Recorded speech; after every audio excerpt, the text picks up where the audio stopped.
Good morning all of you. So today our lecture will be on the heritage studies.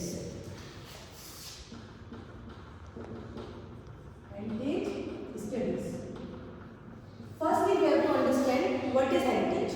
When we hear about the word heritage, what does it mean? How we can explain it. So when we talk about heritage, heritage is anything relevant and the cultural aspects which we derive from the past.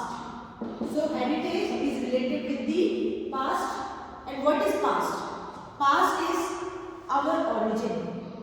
The present is not possible without past.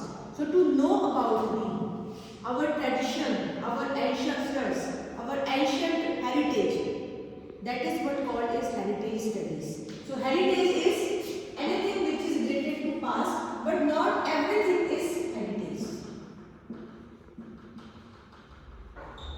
When we talk about heritage, so everything which we have derived from past cannot be a heritage. It means we apply selective notion when we are talking about the heritage.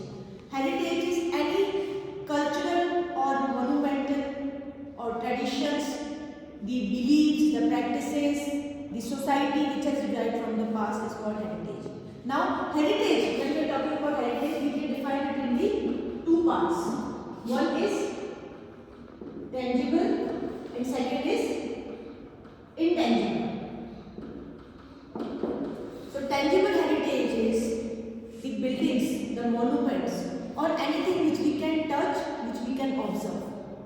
Like for instance, examples are like Taj Mahal of Agra, Red Fort of Delhi. These are the monuments which belong to the ancient past, which tells us about a lot of factors of our ancestors, especially what kind of tradition, what kind of architectural detail used to exist during that particular point of time. So tangible heritage is buildings, monuments, and anything which we can touch. This is called the tangible heritage. Now what is intangible? Intangible heritage is the heritage which we cannot touch, but it is surrounding us, it is all around us. For instance, the traditions, the beliefs, the practices, the rituals, all these things are the intangible heritage. Now, when we are saying that the heritage is important or the heritage is relevant, how it is relevant? Why there is a need to understand or study about our past? Why? Because without understanding and knowing the past, we cannot understand our present. Because whatever is happening at the present times, it is related to the past. How it is related? For instance, we can take an example of any festival, like we celebrate Diwali or Holi. Now, why we celebrate Diwali and Holi? We celebrate Diwali and Holi because there is certain importance and relevance related to that particular event. Now, unless and until we know about that event, the reason we will not know the meaning and relevance of the festival called Diwali or Holi.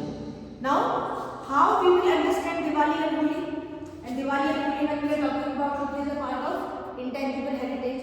Now, to understand the relevance of Diwali, we need to understand the heritage past. And that is why the study of heritage becomes very important and relevant in the present times. Because to understand the present, we need to understand the past. Then only we will be able to shape our future in a better way. So, heritage comprises of our values, our traditions, our society which has developed in such a way. And why in such a way?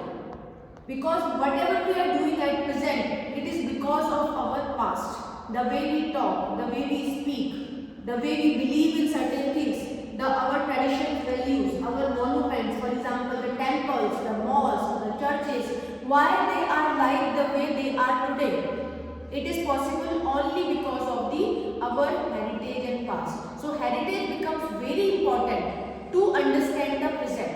Anything which is surrounding you, for example, if you take an example of any kind of temple, so you will find that and that is why we find that the heritage